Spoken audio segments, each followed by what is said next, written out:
2 months. Our reporter Sonita Ngunyi took interest in the story and put together the following report for News Hour today.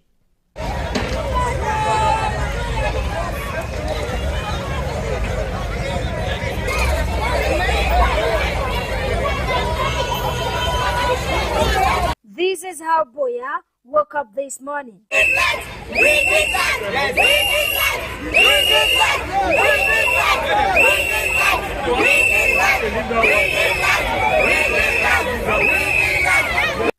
The angry residents took to the street demanding an urgent intervention from the authorities and electricity provider Sokadel to restore power supply to the neighborhood. Protesters say the blackout has severely affected businesses, disrupted daily activities, and made studying difficult for students, especially with the GC examination fast approaching. 1 month late, go get light, and the light go get the some of water, some of light. Give the right exam, support the right exam. They don't like right up and down. That's why when you say make the light, they don't want some people. Some of us have light no day. Water no do, buy water every day. People cannot buy water every day. Water they use that generator. So make the answer will cry. Make the answer will cry. We like the all about that.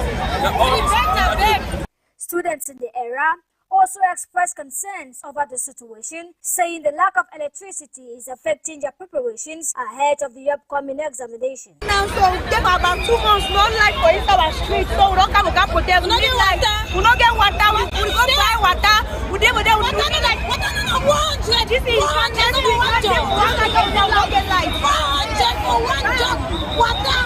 It not be possible. We don't get light up to 2 months. The protest caused major traffic disruption along the Lone Boya main road as movement was temporarily brought to a standstill. Security forces and the military later intervened to restore order and reopen the blocked section of the road. Authorities reportedly used tactical measures to disperse the protestants and ensure the free flow of traffic resumed. Similar protests linked to the persistent electricity outage have been reported in several parts of Boya in recent months. Following this morning's demonstration, circulation along the Boya main road has returned to normal, while residents continue to call for a long-lasting solution to the electricity crisis in the area.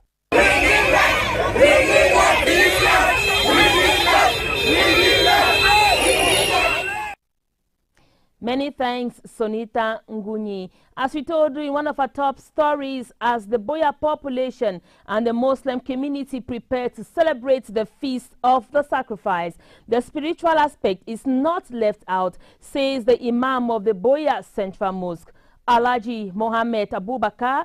In the upcoming report, adds a lot of innovations that have been set aside for this year's Feast of the Sacrifice. He spoke to our reporter, Honorin Cheng. As preparations marking the Feast of the Sacrifice heighten in Cameroon and in the southwest region, Muslims in Boya are joining efforts, rallying both material and the physical resources. This notwithstanding, a Muslim man is always on the alert spiritually because staying away from sin is a vital lifestyle. Generally, the Muslim in its totality is somebody who lives his life according to the dictates of the Quran. You should understand that you should be ready to give up for when God gives command. You should be ready to give in. Muslims who are qualified and those who have the means are expected to sacrifice a ram as a way of largesse because charity remains a core value to them. There are certain rituals that the Muslims should apply. You take a bath, this is a spiritual bath. You take a spiritual bath without soap or savon. Then you purify yourself with ablution. After the internal purification, of course, this is external purification now. Internal purification will be the belief in one God, the monotheism. And so you now move If you have your nice dress, you put it on. It's advisable. Even if you have an old dress, but wash it, iron it, perfume it, then you go to the prayer ground. The meat or ram to be feasted upon has to be divided into 3 equal parts, says the Imam of the Boya Central Mosque. There's this act of charity. You share the meat into 3 parts. One is to prepare for yourself. The other part will be as a gift. Then the last part will be as charity. This year's celebration of the Feast of Sacrifice at the Boya Central Mosque comes with a lot of innovations, as the Imam reiterates. Here we are exceptionally having other programs that are going to be intermingled in this issue. You know, the Southwest Regional Mosque is under construction. And so there will be what we call a mini fundraise to raise funds to continue the works of the masjid, where Muslims will be observing the fast. Sheikh Alhaji Abubakar is calling on the entire Muslim community to come out massively come tomorrow. We're inviting the entire population of Boya subdivision, for those who can make it, Muslims and non-Muslims.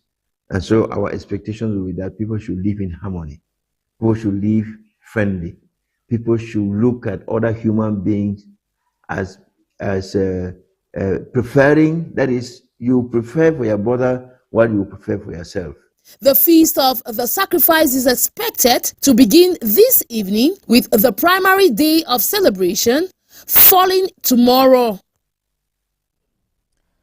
Honoring Cheng ending that report there. With the GC board organized examinations just around the corner, the Cameroon GC board is fighting against examination malpractice. The transition management head of the GC board, Nzi Bernadette, says the board is rolling out stricter measures this year, including more invigilators in large centers and a public warning to ignore false information online. Also, candidates and parents are urged to follow only the board's official social media channels for updates. We had a chat with the head of the transition management team of the Cameroon GCE board, Nzi Bernadette. She begins by talking about registration and practicals ahead of this year's session of the GCE board organized examinations. For 2026, we have a total number of 208,761 candidates, a slight drop from 2025, which was 213,361. On the warning of candidates, the board just issued a strong warning to 2026 candidates. What prompted this move, Madame Bernadette?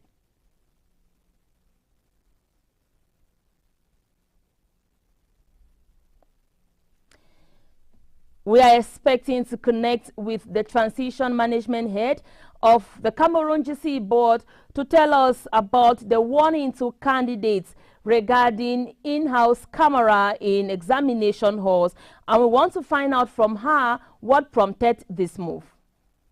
This is because after publication, we have noticed over the year that candidates and parents still come to us to find out why they were sanctioned. So we decided that we should be more aggressive now and inform them of what will happen if they get involved in particular malpractices. And there are Moreover, claims they also that have people are selling so examination papers in WhatsApp group. Has the transition management team picked this up, and what action is being taken?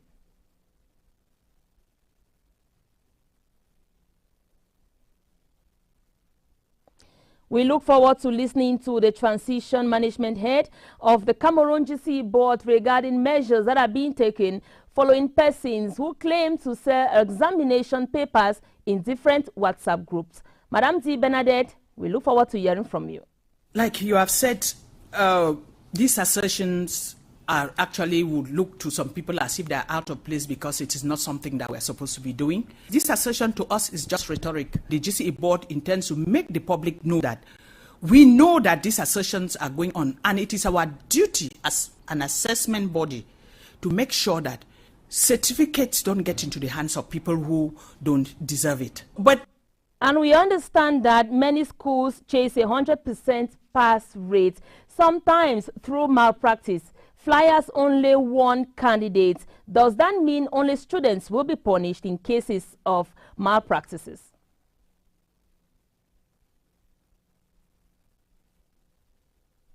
It might not have been mentioned on the flyers, but when you look at our result booklets, there are a good number of centers that are usually punished.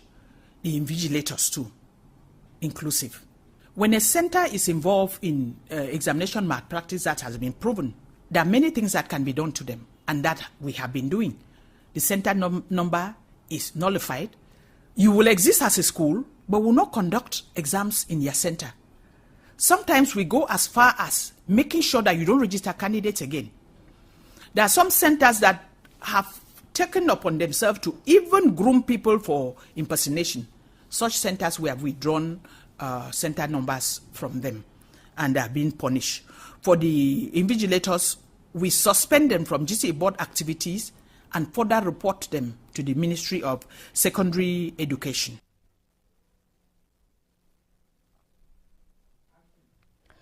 And taking into consideration the fact that examination malpractice is complex, what makes you think that things may change anytime soon?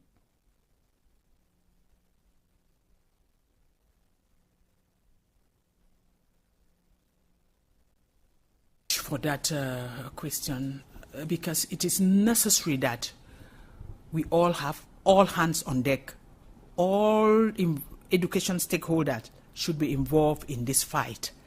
Because if you have an examination body that issues certificates that are not credible, then it's a waste of time for the nation. The government believes board. That and is finally, why we are the only parents examination and board. guardians prepare their children for examinations. What role do you think parents can play for their children to be honest and disciplined when it comes to public examinations, like the GC General Certificate of Education that is coming up in the days ahead? That has been accredited to certify candidates of the English-speaking subsystem in secondary education. So we are calling on parents to be more vigilant, to ensure that their children get into their revision, last-minute revision, rather than trying to look for funds to aid these children. Transition Management Head of the Cameroon GC Board regarding malpractice warning that was passed some days ago, ensuring that the written phase of the examinations are successful. And again, to remind you that following the feast of the Ramadan tomorrow, subjects that are expected to be written tomorrow or have been pushed to Thursday, the 28th of May, 2026. You're listening to News Hour on Royal Television, where we beam live from Boya. The 2026 session of Cameroon's General Baccalaureate examination has officially kicked off throughout the national territory yesterday Monday with over 131,629 candidates sitting for the written phase. The examination started off heat-free in all 10 regions, with the East region marking a decisive moment for the Upper Sixth students. Details with Natalie Juma. Candidates for the baccalaureate examinations in the East region have begun the written phase of the exams yesterday. Exam centers in Beitwa, Abombang and Baturi opened on schedule with heightened security presence. Regional delegates have confirmed that all materials needed for the exams arrived on time and candidates were seated under the one student per bench rule mandated by the Ministry of Secondary Education. The candidates at the Beitwa Bilingual High School, which hosted literature students from other schools in the area, began the exams with a literature subject. The Beitwa Science High School, located a short distance away, is hosting candidates in the C&D series, while the Tigaza High School is hosting those in other tracks. The East Region, like others, is operating under the 2025-2026 academic year theme, Safety, Health and Learning in the Age of Artificial Intelligence. This includes the mandatory use of CCTV in all exam halls to curb malpractice, a directive reinforced by the Cameroon Baccalaureate Board and the GCE Board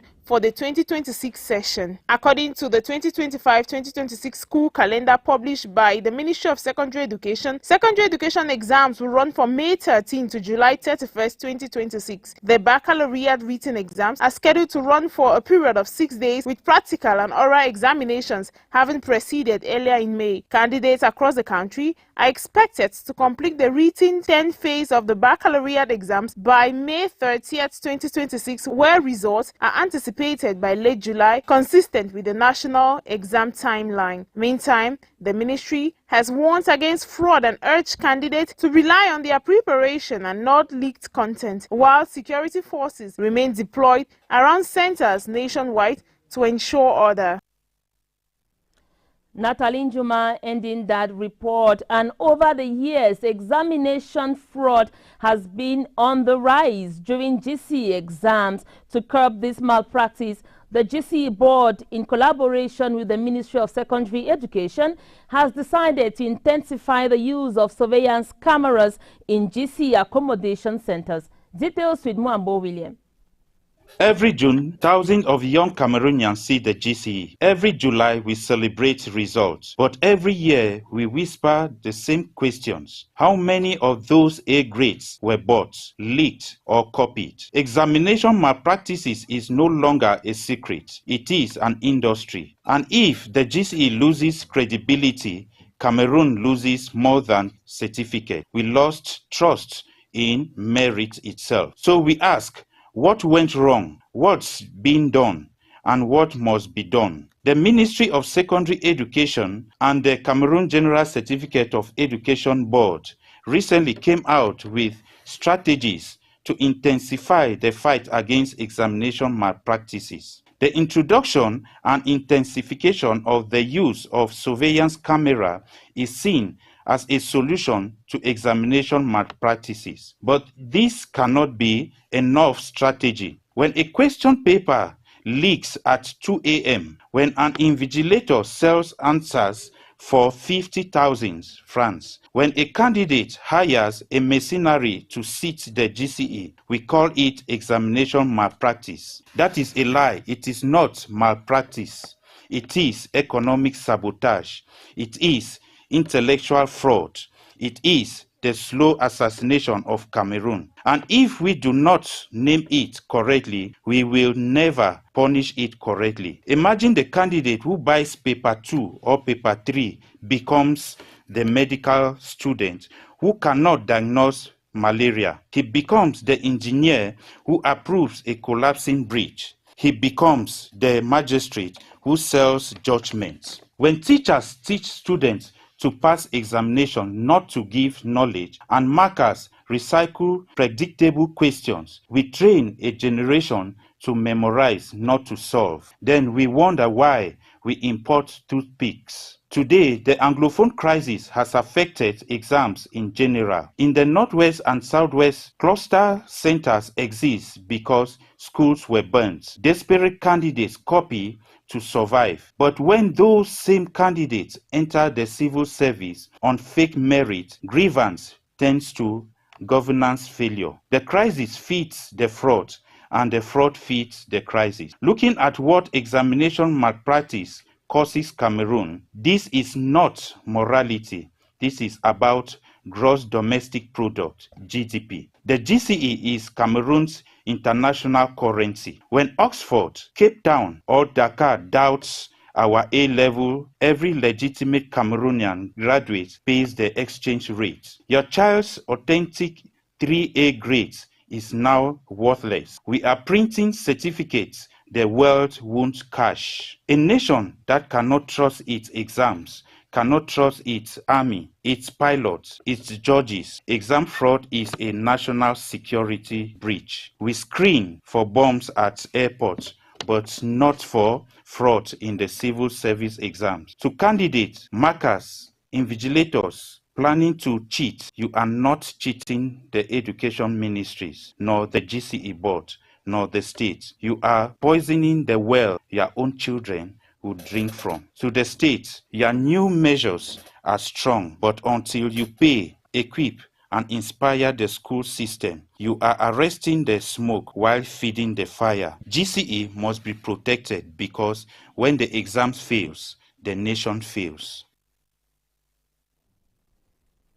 Mwambo William ending that editorial there. And on to this press release from the transition management team of the Cameroon GCE board.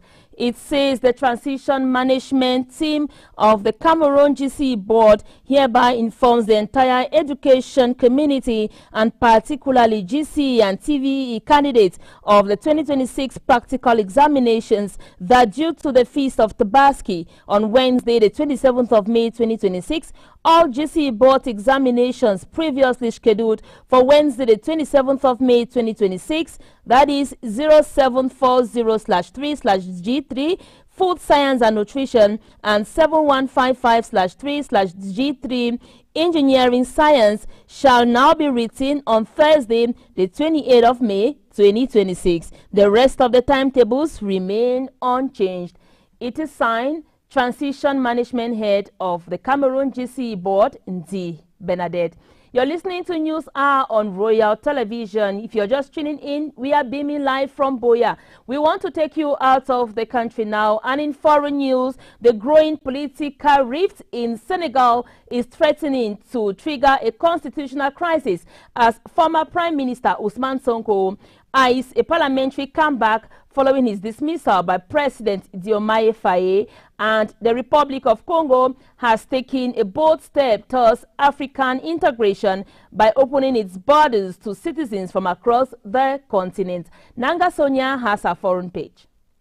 A heated constitutional and political battle is unfolding in Senegal as lawmakers examine whether Ousmane Sonko can reclaim his parliamentary seat after leaving government. The debate could reshape the balance of power inside the National Assembly. Senegal's National Assembly is set for high-stakes plenary session this Tuesday as lawmakers debate the possible reinstatement of Ousmane Sonko as a member of parliament. The issue has sharply divided political actors, constitutional experts, and public opinion, with critics arguing that the move would violate the country's constitution. The debate comes at a time when the ruling PASTEF party dominates parliament following its landslide victory in the November 2024 legislative elections, securing 130 out of 165 seats. Opposition figures and several legal experts insist that Sonko's return to parliament is unconstitutional. According to this interpretation, Sonko automatically lost the right to sit in parliament once he joined the government. However, supporters of the former prime minister reject that reading. They argue that the constitutional provision merely prevents the simultaneous exercise of executive and legislative duties without cancelling the legitimacy of these elections. They also stress that Sonko's election had been officially validated by the Constitutional Council and was never legally challenged within the required deadline. The outcome of Tuesday's parliamentary session could have a significant implication for Senegal's institutional balance and constitutional practice. For supporters, Sonko's reinstatement will reflect democratic continuity and the will of voters. For opponents, it could set a controversial precedent regarding the separation of powers and constitutional interpretation. As tensions rise, the case is emerging as one of the first major institutional tests for Senegal's new political era under PASTEF's overwhelming parliamentary majority. From January 1, 2027, the Republic of Congo will abolish visa requirements for all African citizens, marking a major step towards continental integration. Announced in Brazzaville by President Denis Sassou Nguesso, made the declaration on May 25 during the 2026 annual meetings of the African Development Bank in Brazzaville, held alongside celebrations marking Africa Day. The announcement immediately drew attention across the continent as Congo became the latest African nation to embrace visa free travel for fellow Africans. Congo follows the part already taken by countries such as Benin, Togo, Rwanda, Ghana, Seychelles, and the Gambia, all of which have adopted policies allowing Africans to enter without visas. Speaking before African leaders and delegates, Denis Sassou Nguesso defended the reform as a concrete contribution to African unity. He urged governments across the continent to move beyond what he described as selfishness and narrow nationalism in order to collectively tackle development challenges. The Congolese president also highlighted the implementation of the African Continental Free Trade Area as one of the key pillars for accelerating economic integration and intra-African exchange. The measure is expected to facilitate travel for entrepreneurs, students, researchers, artists, and tourists across Africa. With this decision, Congo is presenting itself as a country open to cooperation and continental solidarity. The reform is being widely viewed as both a symbolic and strategic step towards a more connected Africa. As the continent pushes for stronger integration, the abolition of visa barriers is increasingly seen not only as a diplomatic gesture, but as an economic necessity. From January 2027, Congo intends to place itself firmly at the heart of that transformation. Let's now talk sports on News today. The Cameroon Chess Federation, FECADE, has raised the bar for competitive chess in the country after announcing record prize money for the 2026 edition of the Tournoi de l'Unité and Kisan Bliss. Scheduled for May 30 at the Yaoundé Multipurpose Sports Complex, the tournament will reward winner with some of the biggest cash prizes ever offered in a nation chess event, underlining FECADE's commitment to developing the sports sector. Details with Kusona Claudia.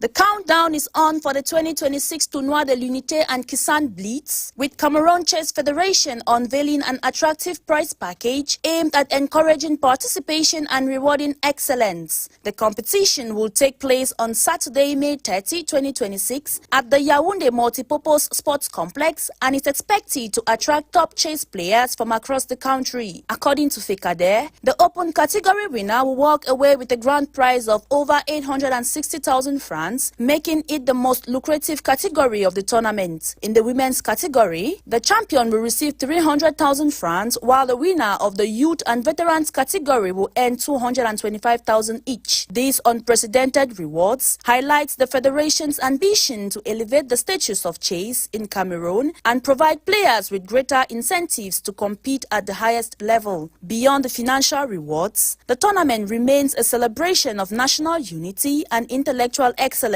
The event is expected to bring together players from different regions, background and age groups, all united by a passion for the game. The Kisan Blitz segment will also add excitement to the competition. Known for its fast-paced format, Blitz chess challenges players to make quick decisions under intense time pressure, creating thrilling encounters for participants and spectators alike. FECADE officials believe that the tournament will not only reward current champions but also inspire a new generation of players. The federation continues to invest in grassroots development and talent identification with the goal of strengthening Cameroon's presence in continental and international chess competitions. With over 1.6 million francs CFA in prize money up for the grabs across the different categories, the 2026 Tournoi de l'Unité and Kisan Blitz promises to be a landmark event for chess in Cameroon and another important step in the growth of the sport.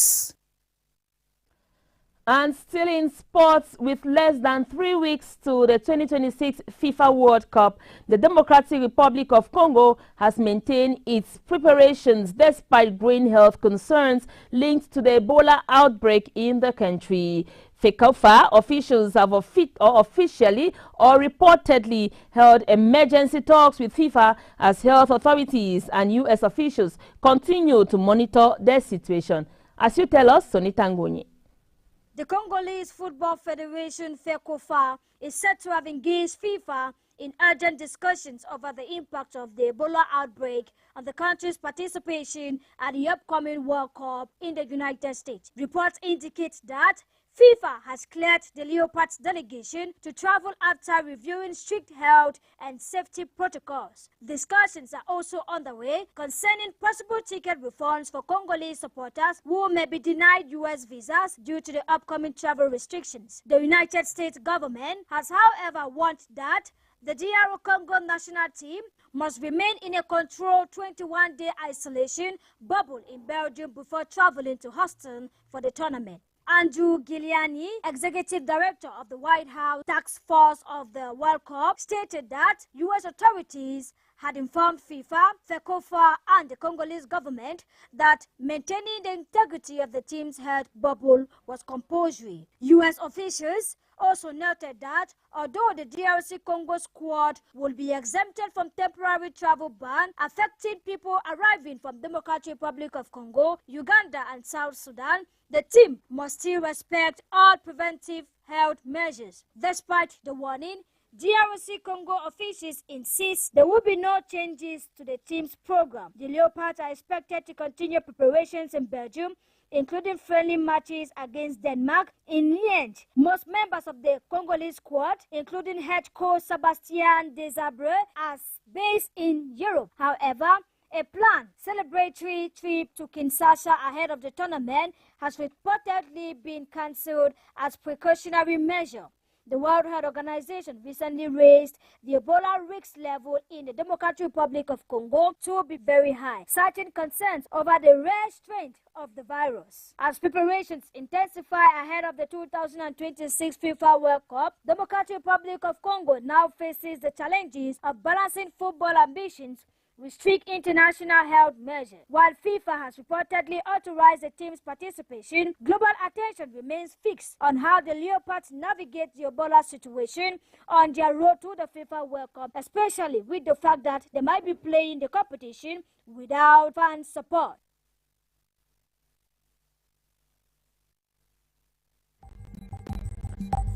Tomorrow joins millions worldwide to mark Eid al-Adha. Across the China, preparations are underway as get ready for the Muslim feast of Christ. Out Cameroon, the growing political rift in Senegal is threatening to trigger a constitutional crisis as former Prime Minister Ousmane Sonko eyes a parliamentary comeback following his dismissal by President Bassirou Diomaye Faye. In sports, we told you that the Cameroon Federation has raised the bar for competitive chess in the country after seeing record prize money for the 2026 edition of Tournoi de l'Unité and Kisses.